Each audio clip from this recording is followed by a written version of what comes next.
Ливерпуль – замечательный город, где была образована легендарная группа «Битлз», ставшая еще при жизни легендой. 16 января 1957 года состоялось открытие клуба «Каверн», где в свое время начинающая группа исполнила свой первый концерт. Сначала еще юные Леннон и Маккартни основали группу под названием «Choirmen», и только в 60-х годах группа стала называться «Битлз». Джон Леннон рассказывал: «Я увидел во сне человека на пылающем пироге. Он сказал: пусть будет Битлз. Так и решили оставить Битлз. Итак, в 1960 году группу приглашают в Гамбург, где была сделана фотография на фоне памятной доски жертвам фашизма. На доске высечена надпись: «Ваше имя будет жить в веках».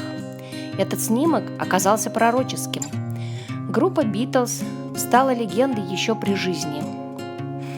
Группу всегда окружает тайна и мистика. Одна из них о том, что настоящий Маккартни погиб в автокатастрофе, а его заменил канадский двойник.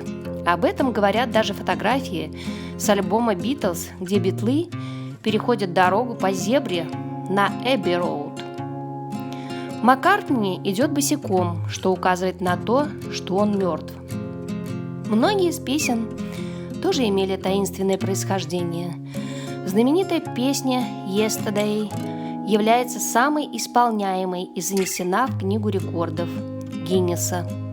Мелодию этой песни Пол Маккартни придумал во сне. Чтобы ее не забыть, Пол все время напевал песню, а текст был придуман позже. Еще один хит «Let it be». Однажды, сильно переживая из-за отношений в группе, Маккартни приснился сон. Во сне он увидел свою маму, которая умерла 10 лет тому назад.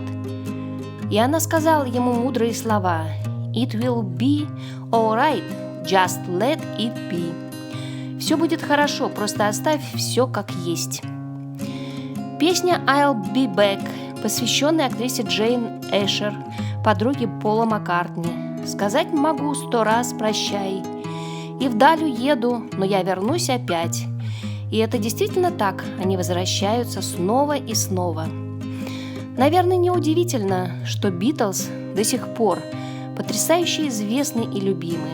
Эти 4 парня – Джон Леннон, Пол Маккартни, Джордж Харрисон и Ринго Старр – стали первыми в формировании целого музыкального мира.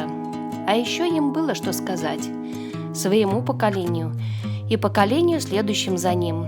Все, что нужно – это любовь. Представьте, все люди-братья, живущие в любви, да будет так навсегда.